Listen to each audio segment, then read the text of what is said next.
بسم الله الرحمن الرحیم. الحمد لله و صلاة و السلام علی حبیبنا رسول الله و علی آله و صحبه و من والاه.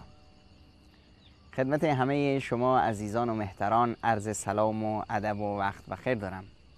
انشالله که همتون در پناه حق موفق و شادکام و پیروز باشید و انشاءالله که در عباداتتون در فکر اصلاح جامعتون، در رسیدن به خیشان و به والدین و به همه انشاءالله بهترین باشید و بهترین نمره رو پیش خداتون داشته باشید. با قصه حضرت ابراهیم بتشکن بودیم و دیدیم که چطور خداوند منان حضرت ابراهیم رو از یک خانواده‌ای که پدر اون خانواده بت فروش و بت ساز بود انتخاب کرد و اون رو مسئولیت داد تا در فکر اصلاح و هدایت مردم باشه. حضرت ابراهیم علیه السلام اول پدر و خانوادهش رو دعوت کرد، اما پدرش با تندی با ایشون برخورد کرد. بعد قوم و خیشانش رو، ملتش رو دعوت کرد. ملت هم برخوردشون با حضرت ابراهیم بسیار بسیار تند و بد بود. در نهایت حضرت ابراهیم اونها رو یک درسی داد و درس حضرت ابراهیم هم این بود که رفت داخل بتکده و در روزی که مردم نبودند و رفته بودند به جشن خودشون، بتها رو شکست و پتک و گذاشت رو گردن بت بزرگ. بعد هم که از ایشون بازجویی کردند، گفتند که برید از بت بزرگ خودتون، از خدای گنده خودتون بپرسید که کی بتها رو شکسته، شاید کار اون باشه. بعد از این بود که پادشاه احساس کرد، پادشاه بابل که نمرود ابن کنعان نام داشت، احساس کرد که وضعیتش بسیار در خطره. ابراهیم بدین صورت میتونه مردم رو از به شورش واداره و به انقلاب به اصطلاح تشویق کنه و ملک و پادشاهی اون بسیار در خطره. خواست که با ابراهیم دیداری داشته باشه و به صورتی با ایشون کنار بیاد. حضرت ابراهیم رفتند پیش نمرود بنا به درخواست ایشون و اونجا یک مناظره‌ای با حضرت ابراهیم داشتند که آقا شما از جون ما چه میخواید؟ حضرت ابراهیم سعی کرد که بیشون بفهمونه که جناب بیایید و دست از کله شقی وردارید، دست از قلدری و ستم و خودخواهی و خود رو خدا نامیدن بردارید. و به هر حال پادشاهان در اون زمان و در این زمان، در خیلی از پادشاهایی که صفت دیکتاتوری دارند، پادشاهایی که خودشون رو خدا مینامند، البته و صد البته، اونا نمیگفتند که ما خداییم به خاطر اینکه آسمان ها و زمین رو خلق کردیم، و نه اینکه مردم همچنین تصوری داشتند. مردم میدونند که آسمان ها و زمین رو کی خلق کرده، چطور آفریده میشن، زندگیشون چطوره، کیه که دنیا رو سبز میکنه میمیرونه، اینا رو مردم درک میکردن. اما وقتی که میگیم که فلان پادشاه ادعای خدایی میکرد یا میکنه، این وقتیه که اون پادشاه دیکتاتور میشه و میگه حرف من و من، بالای حرف من کسی حق نداره حرف بزنه، نباید کسی مخالفت من کنه، کسی مخالفت من کرد، خیلی رو حرف من حرف زد، زبانش رو قطع میکنم، میکشمش، این بلا رو سرش میارم. اینا اون به اصطلاح افرادی هستند که ادعای خدایی میکنند. ادعاهای خدایی پادشاهان بدین معناست. نمرود هم از اینجور پادشاه ها بود و ادعای خدایی میکرد و اجازه نمیداد کسی رو حرف اون حرفی بزنه. حرف باید حرف اون می بود و حضرت ابراهیم سعی کرد ایشون بفهمونه که جناب اینطور نیست. بعد حضرت ابراهیم گفت که مثلا خدای من خدای قادری هست، من میخوام که شما بیایید عبادتی اون خدایی کنید که همه رو خلق کرده، شما رو خلق کرده، همه رزق و روزیتون میده، مرگ و زندگی دست اونه. گفت مرگ و زندگی دست اونه؟ خب مرگ و زندگی دست منم هست. خب چیکار میکنم؟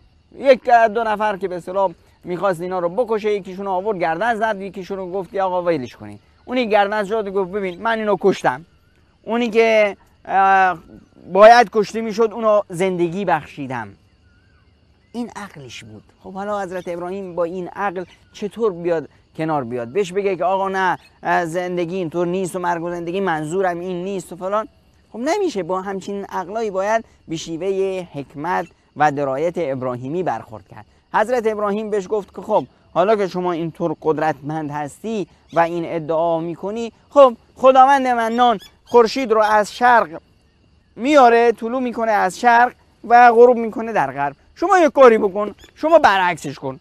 شما که اینقدر ادعا میکنی و قدرت داری اونا، بیا خورشید از طرف مغرب بیار و بذارش تو مشرق غروب میکنه. این بود که وحشت کرد، فبهت الذی کفر، دهنش وامون و ندونست چه جوابی بده به حضرت ابراهیم علیه السلام. بعد از این حضرت ابراهیم دید که در مناقشه فکری از حضرت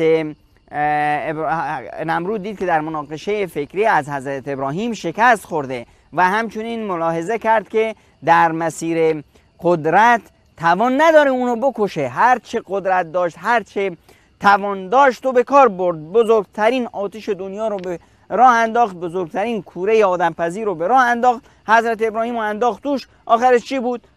به دستور خداوند متعال آتش شد سرد و حضرت ابراهیم به سلامتی از اونجا اومد بیرون. نه قدرت داره اون رو بکشه و نه قدرت داره اون رو از راه تبلیغاتی و از راه فکر و مناقشه بیاد به اصطلاح باش جر و بحث کنه و ساکتش کنه.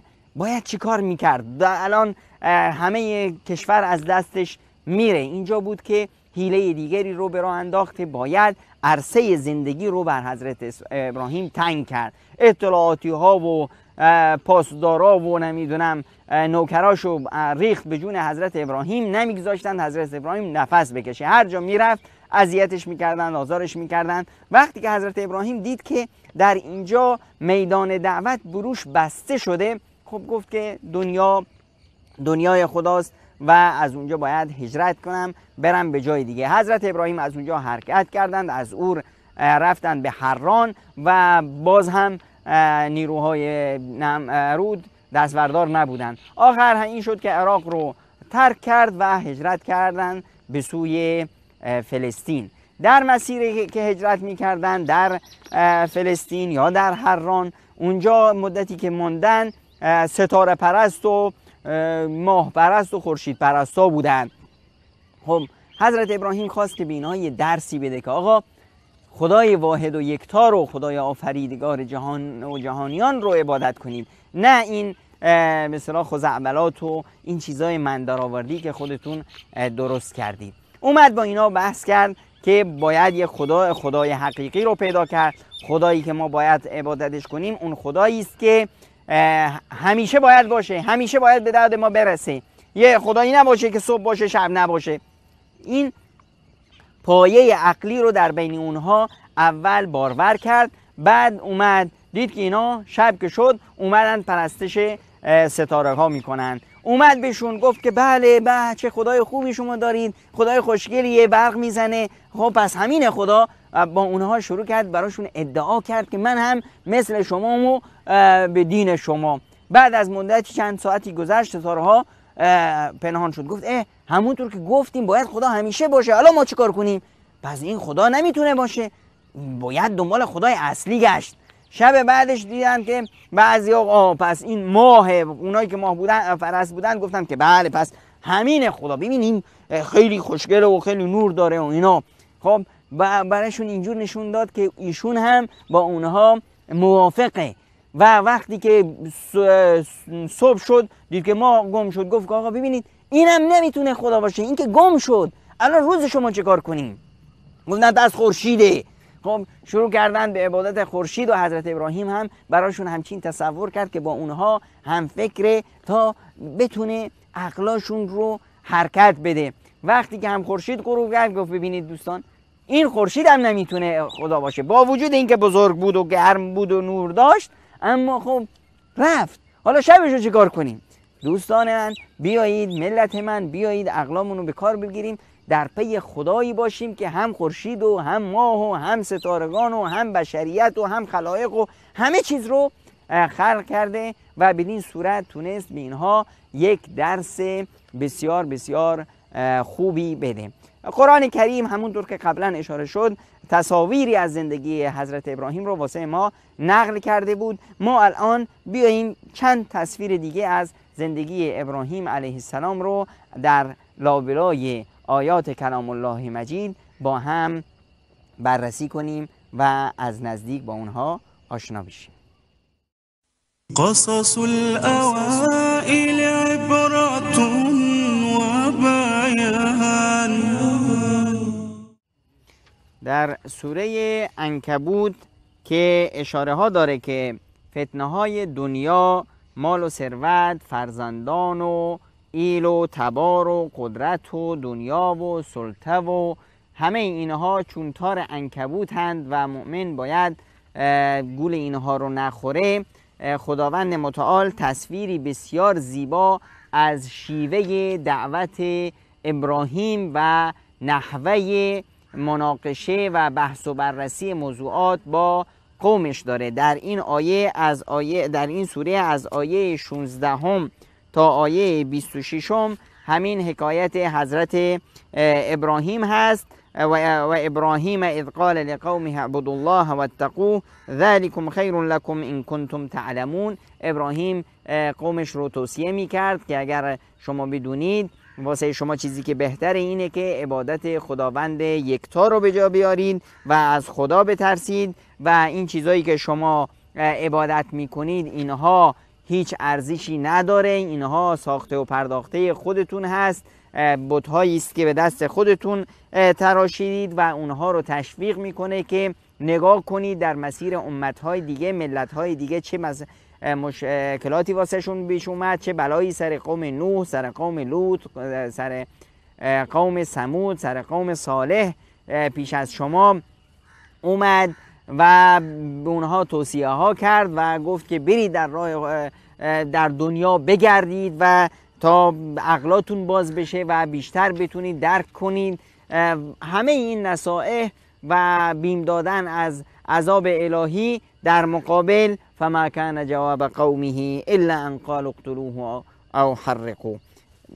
جواب قومش هیچی نبود مگر اینکه گفتند که آقا بکشیدش یا بسوزوندش و این بود که خداوند متعال همونطور که اشاره شد اونها رو، حضرت ابراهیم رو از چنگ اینها نجات داد و حضرت ابراهیم به اینها گفت که ای کسایی که امروز با هم ادعای دوستی میکنید، شما روز قیامت یکفر بعضکم ببعض و یلعن بعضکم بعضا، روز قیامت هم تو سر همدیگه میزنید و همدیگه رو نفرین میکنید و اظهار براءت میکنید از همدیگه، اما فایده ای نداره.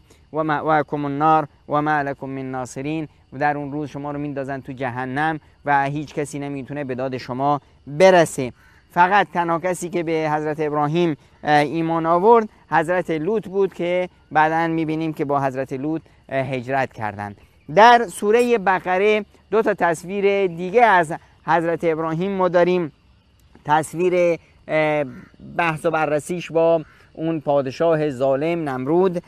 در آیه 258 سوره بقره میخونیم الم تر الی الذی حاج ابراهیم فی ربه، آیا ندیدی اون کسی که با حضرت ابراهیم در افتاد و اومد بحث و مباحثه میکرد باش، ان آتاه الله الملک، و که ادعا میکرد که من همه ملک و همه پادشاهی و اینا دارم. اذ قال ابراهیم ربی الذی یحیی و یمیت، ابراهیم بهش گفت که پروردگار من زندگی و مرگ دست اونه. قال انا احیی و امیت، گفت که چیزی نیست، من هم زنده میکنم و میکشم. خب حضرت ابراهیم دیگه نخواست با این عقل پوچ بیاد بحث و بررسی کنه که منظور من از زندگی و موت چی هست فلان. گفت آقا بیا، بس من یک مورد دیگه به شما میدم که شما بیایید این رو انجام بدید تا من ببینم چقدر قدرت داری. قال ابراهیم فإن الله یأتی بالشمس من المشرق فأت بها من المغرب، خداوند خورشید رو از طرف شرق طلوع میده، شما بیا از طرف غرب طلوعش بده تا همه ببینیم که شما چند مرده حلاجی و چه قدرتی داری. فبهت الذی کفر، دهنش وامون، حیران موند که چه جواب بده. همه دارن میشنون، همه سربازاش، همه ملتش، همه وزیرانش، همه کابینش، و اینجا بود که هیچ دیگه جوابی نداشت. والله لا یهدی القوم الظالمین، خداوند ظالمان رو هدایت نمیده. در سوره انعام تصویری دیگه داریم از حضرت ابراهیم که چطور قومش رو هدایت میداد. و اذ قال ابراهیم لابیه آزر، وقتی که ابراهیم به پدرش آزر گفت که شما چرا عبادت بت‌ها رو میکنید، یا من احساس میکنم شما گمراهید. و كذلك نوری ابراهیم ملکوت السماوات والارض ولیکون من الموقنین، خداوند کهکشانها و قدرتهایش رو، ملکوت آسمانها و زمین رو به ابراهیم نشون داد تا ابراهیم همیشه خداوند متعال به پیامبرانش بعضی از غیبیاتی که بر سایر مردم غیب هست و توان دیدن اون رو ندارند و اینها رو در مقابل پیامبرانش باز میکنه تا پیامبران با ایمان و قدرت بسیار بیشتری به سوی خداوند دعوت کنند. همونطور که دیدیم پیامبر اکرم رو خداوند متعال برد به معراج و خیلی از پیامبرها و من جمله پیامبر اکرم صلی الله علیه و سلم در دنیا خداوند به اونها جهنم رو، بهشت رو، همه این غیبیات رو برای اونها نشون داد. فرشتگان رو دیدن، ملکوت سماوات و زمین رو دیدن، یه چیزایی رو خداوند به اونها نشون داد تا دیگه ایمانشون ایمانی باشه که هرگز توش امکان دسترسی یا امکان تزلزل توش نباشه. و حضرت ابراهیمی که همه اینها رو دیده بود و همه اینها رو باش آشنا شده بود، اومد و با قومی برخورد کرد که ستاره پرست بودن و کواکب رو میپرستیدن. اومد پیش اینا، فلما جن علیه اللیل رأى کوکبا، وقتی که شب شد یه ستاره ای دید. قال هذا ربی، به اونها نشون داد که با اونها هم فکره و حرف اونها رو قبول داره تا بتونه اونها رو قانع کنه. گفت ها پس همینه خدا. فلما افل قال لا احب الافلین، وقتی که اون غروب کرد گفت که این چیزی نبود، این که گم شد و غروب کرد، من از این چیزا خوشم نمیاد. فلما راى القمر بازغا قال هذا ربی، وقتی که خورشید ماه طلوع کرد، ماه اومد بیرون، گفت که اینه پس خدا. قال هذا ربی فلما افل قال لئن لم يهدني ربی لاكونن من القوم الضالین، وقتی که غروب کرد در بین مردم گفت آهای این که غروب کردیم فایده نداره، ای خدا ما رو یا هدایت بده به که تو رو خودتو درک کنیم، اگر خدا تو ما رو هدایت ندی ما از گمراهان خواهیم بود، همین تو دنبال این و اون میگردیم. فلما رأى الشمس بازغة قال هذا ربی، وقتی که خورشید طلوع کرد گفت پس همین خدا. هذا اکبر، این بزرگتره. مردم هم دنبالش کردن که چی داره میگه، واقعا حرفاش درسته. فلما افلت قال یا قوم انی بریء مما تشركون، وقتی که خورشید غروب کرد گفت مردم این چیایی که شما دارید با خدا شرک کنید، من از همه اینها بیزارم. انی وجهت وجهی للذی فطر السماوات والارض حنیفا وما انا من المشرکین، من از مشرکان نیستم و من به طرف اون کسی رجوع میکنم که آسمانها و زمین رو آفریده. و حاجه قومه، همین قوم نادان اومدن باش مباحثه میکنن که آقا چطور شما همه این خدایان رو انکار میکنی و به خدای یکتای واحدی رو آوردی و فلان. قال اتحاجونی فی الله وقد هدن ولا اخاف ما تشركون به الا ان یشاء ربی شیئا. گفتن که این حرفا رو نزن، این خدایان این ستارگان اینا کورت میکنن، فلجت میکنن، بلایی سرت در میارن. گفت که من از همه اینها هیچ ترس و واهمه ای ندارم، من خدای یکتا رو عبادت میکنم و بر خدای منان توکل جسته‌ام. اینها آیاتی هست که در سوره الانعام از آیه 74 تا 83 این حکایت رو واسه ما نقل میکنه و در آخرش میگه و تلک حجتنا آتیناها ابراهیم، این حجت ماست که ما به ابراهیم دادیم و بدین صورت ما برخی رو بلند میکنیم و جایگاه بلندی بهشون میدیم. این خدای حکیم علیم است که همچنین قانونی رو گذاشته. از جمله تصاویر بسیار زیبایی که در این میدان قرآن کریم از حضرت ابراهیم به ما داده تصویری است در آیه 260 سوره بقره. در این آیه حضرت ابراهیم میخواد که قلبش مطمئن کامل باشه، همونطور که گفتیم یه چیزایی رو ببینه که مردم عادی نمیبینن و این سنت خداوند متعال با پیامبرانش بود. در این آیه ما میخونیم و اذ قال ابراهیم رب ارینی کیف تحیی الموتى. بار الها این همه این مردم میگن که این مرد زنده نمیشه و اینا، من میخوام با چشای خودم ببینم که چطور شما مرده ها رو زنده میکنید. فرمان اومد قال اولم تؤمن، مگه تو ایمان نداری به این؟ قبول نداری اینو؟ قال بله این که چیزی، من این که قبول دارم، همه اینا رو قبول دارم، ولکن لیطمئن قلبی، میخوام با چشای خودم ببینم تا اطمینان قلبم کامل بشه. قال فخذ، خب اشکالی نداره ابراهیم جان، فخذ اربعه من الطیر فصرهن الیک، 4 تا مرغای مختلف رو بگیر، 4 تا پرنده مختلف رو بگیر، اینا رو با خودت رامشون کن، عادت کنن به تو، ثم اجعل علی کل جبل منهن جزءا، بعد از اون تکی تکشون کن، روی هر کوهی یه تکی رو بنداز، بعد از اون بیا و اینا رو صداشون بزن، آهای طاووس، آهای خروس، آهای چی، همشون این تکه ها از این ور و از اون ور، از این کوه از اون کوه با هم جمع شدن و دوباره جلوی چشای ابراهیم شدن همون پرنده هایی که بودن و بدین صورت حضرت ابراهیم این حقیقت زنده شدن مردگان رو با چشای خودش مشاهده کرد و خداوند متعال ابراهیم بزرگ رو این چنین ساخت برای این دعوت بزرگی که ما امروز در مسیر اون قرار داریم. قصص الأوائل عبرة وبيان. زندگی حضرت ابراهیم علیه السلام آکنده و مملوست از درسها و اندرزها واسه ما مؤمنان و واسه همه اصلاحگران و افرادی که در پی اصلاح و ساختار جامعه هستند. ابراهیم بتشکن، ابراهیم طاغوت ستیز، ابراهیمی که در پی ساختن جامعه هست، در پی ساختن باورهاست، در پی کشاندن مردم به سوی ایمان و تقوا و پرهیزکاری و عبادت پروردگار یکتا.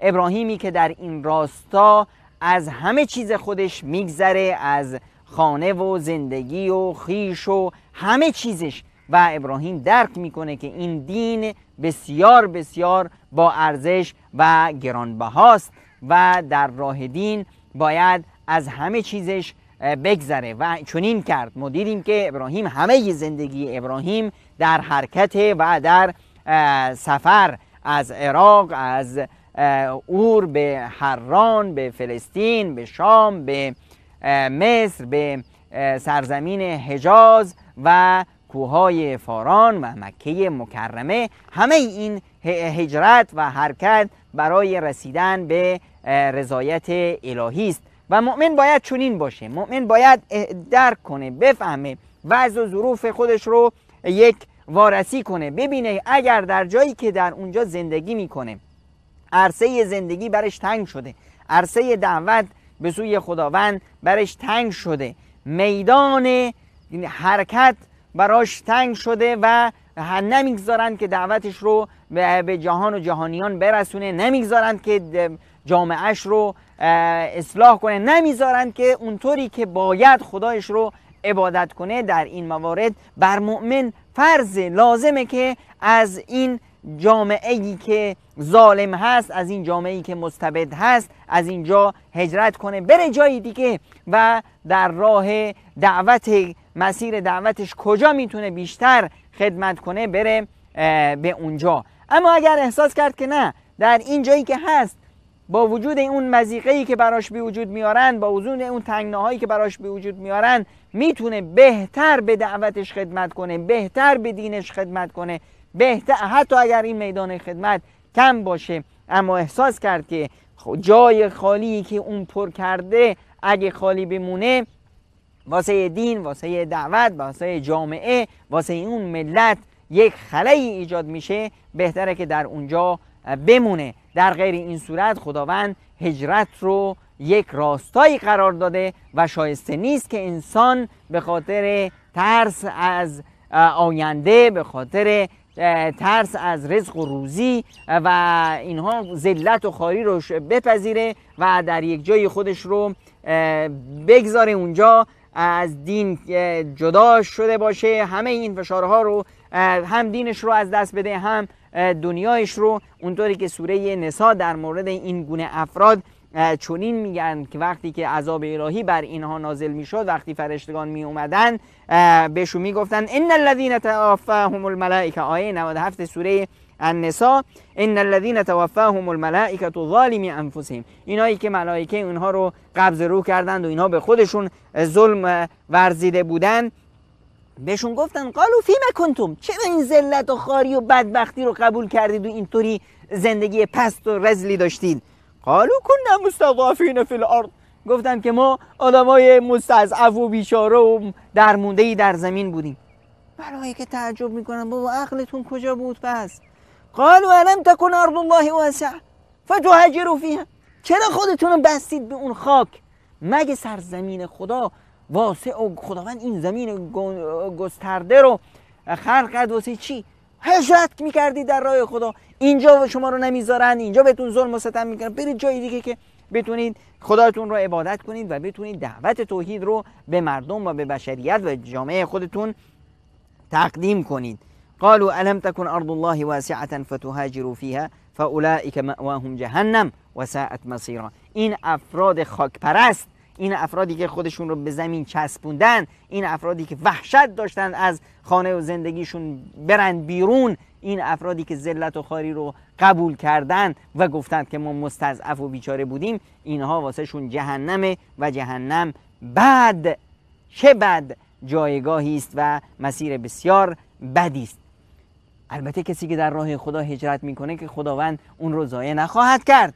کسی که در راه خدا هجرت میکنه خداوند گشایشی جلوی روش قرار میده، همونطور که آیه 100 سوره النساء این رو به صراحت میگه و من یهاجر فی سبیل الله یجد فی الارض مراغما کثیرا وسعه، کسی که در راه خدا هجرت میکنه، در راه خدا هجرت میکنه، خداوند اون رو ضایع نمیکنه، هیچ گشایش و رزق و روزی رو به روح اون باز میکنه. و من یخرج من بیته مهاجرا الی الله و رسوله، تازه ترس از چی داری؟ ترس از مسیر ناپیدا و از مرگ و اینا. کسی که در راه خدا و پیامبرش هجرت میکنه ثم یدرکه الموت فقد وقع اجره علی الله، چه از این بیشتر میخوای؟ اگر در این مسیر کشته شدی یا مرگت فرا رسید، خب اجرت روی خداست، خدا مسئولیت اجر شما رو به خودش نسبت میده. فقد وقع اجره علی الله، این دیگه اجرش روی خدا افتاده. و کان الله غفورا رحیما، و خداوند بخشاینده و مهربان و رحیم هست. این خدای بزرگ و این خدای منان هست که مؤمنین رو چنین تشویق میکنه که هرگز زیر بار ظلم و ستم نرن. همونطور که در این دین ظالم و مستبد و ستمگر مجرم هست، جنایتکار هست، همونطور هم آدمی که مستضعف هست و ظلم رو قبول کرده، چرا که ظالم نشد مگر بعد از اینکه مظلوم کمرش رو خم کرد و اون ظالم تونست روش سوار بشه. اینجا بود که وقتی که اینا عرصه زندگی رو بر حضرت ابراهیم تنگ کردن، در همونطور که در سوره صافات آیه 97 تا 99 داریم، قالوا ابنوا له بنیانا فالقوه فی الجحیم فارادوا به کیدا فجعلناهم الاسفلین و قال انی ذاهب الی ربی سیهدین. گفتن که آقا اینو بندازیدش تو جهنم، آتیشی روشن کنید، بسوزونیدش، برام بلا به سرش بیارید و مکرها و حیله ها کردن. اینجا بود که حضرت ابراهیم گفت که پس من هجرت میکنم، من در راه قال انی ذاهب الی ربی سیهدین، من به سوی خدایم میرم و خداوند راه گشای منه و من رو هدایت میده. و بدین صورت یک مؤمن و یک مصلح اجتماعی نباید از آینده بترسه، باید به پیش بره و در پی ساختن جامعه باشه. اگر تو این شهر شما رو نگذاشتن برید شهر دیگه، تو اون شهر و تو این کشور نگذاشتن برید کشور دیگه. دنیا گسترده است اما ظلم و ستم رو قبول نکنید و هر جا که میرید برای این هدفتون برید، نه این که از شهر و کشور خودتون فرار کنید و برید جای دیگه خودتون رو ضایع کنید. نه، باید در جای دیگه و در شهر و در همه جا که هستید در فکر این باشید که دعوت ایمان و اصلاح و ساختار و توحید رو به جامعه و به همه بشریت برسونید.